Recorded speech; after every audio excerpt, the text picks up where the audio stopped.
ہمارے لیے آج کی تلاوت دانیال نبی کی کتاب۔ اس وقت دانیال نے کہا، رات کے رویا میں نظر کی تو کیا دیکھتا ہوں کہ آسمان کی 4 ہوائیں بڑے سمندر پر زور سے چلیں۔ تب بحر محیط میں سے 4 بڑے حیوان نکلے جو ایک دوسرے سے مختلف تھے۔ پہلا شیر کی مانند تھا اور اس کے عقاب کے سے پر تھے، اور جب میں دیکھ رہا تھا تو اس کے پر اکھاڑے گئے اور وہ زمین سے اٹھایا گیا اور اپنے پاؤں پر آدمی کی طرح کھڑا کیا گیا، اور انسان کا دل اسے دیا گیا۔ اور کیا دیکھتا ہوں کہ دوسرا حیوان ریچھ کی مانند ہے، اور وہ ایک طرف سیدھا کھڑا ہوا، اور اس کے منہ میں اس کے دانتوں کے درمیان 3 پسلیاں تھیں، اور اس سے کہا گیا کہ اٹھ اور بہت گوشت کھا۔ اور میں نے نظر کی تو کیا دیکھتا ہوں کہ ایک اور حیوان چیتے کی طرح ہے، اور اس کے پہلوؤں پر پرندے کے سے 4 بازو تھے، اور اس حیوان کے 4 سر تھے، اور اس کو اختیار دیا گیا۔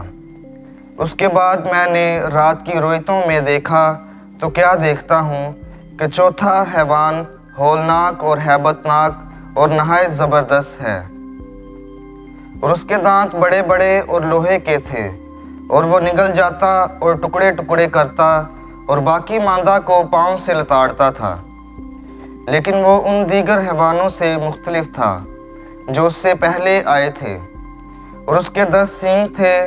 اور جب میں سینگوں پر غور کر رہا تھا تو کیا دیکھتا ہوں کہ ایک اور چھوٹا سا سینگ ان کے درمیان سے نکلا، جس کے آگے پہلوں میں سے 3 سینگ اکھاڑے گئے۔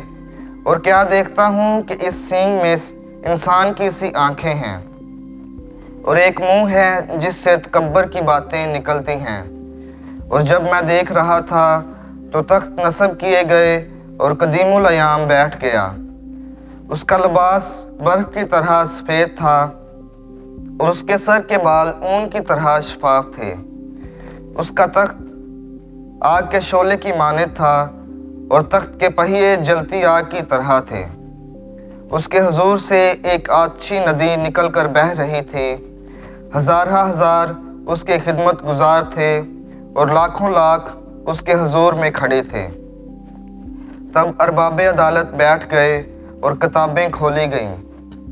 میں دیکھ ہی رہا تھا کہ اس سینگ کے تکبر کی باتوں کی آواز کے سبب سے میرے دیکھتے ہوئے وہ حیوان مارا گیا، اور اس کا بدن ہلاک کر دیا گیا، اور شعلہ زن آگ میں ڈال دیا گیا، اور دیگر حیوانوں کا اختیار بھی ان سے لے لیا گیا، اور ان کی زندگی کی میعاد ایک زمانہ اور ایک عرصہ ٹھہرائی گئی۔ میں نے رات کی رویا میں نظر کی تو کیا دیکھتا ہوں کہ ایک شخص ابن انسان کی مانند آسمان کے بادلوں کے ساتھ آیا، اور وہ قدیم الایام تک پہنچا، اور اس کے حضور لایا گیا، اور حکومت اور عظمت اور مملکت اس کے سپرد کی گئی، تاکہ تمام قومیں اور امتیں اور زبانیں اس کی خدمت گزار ہوں۔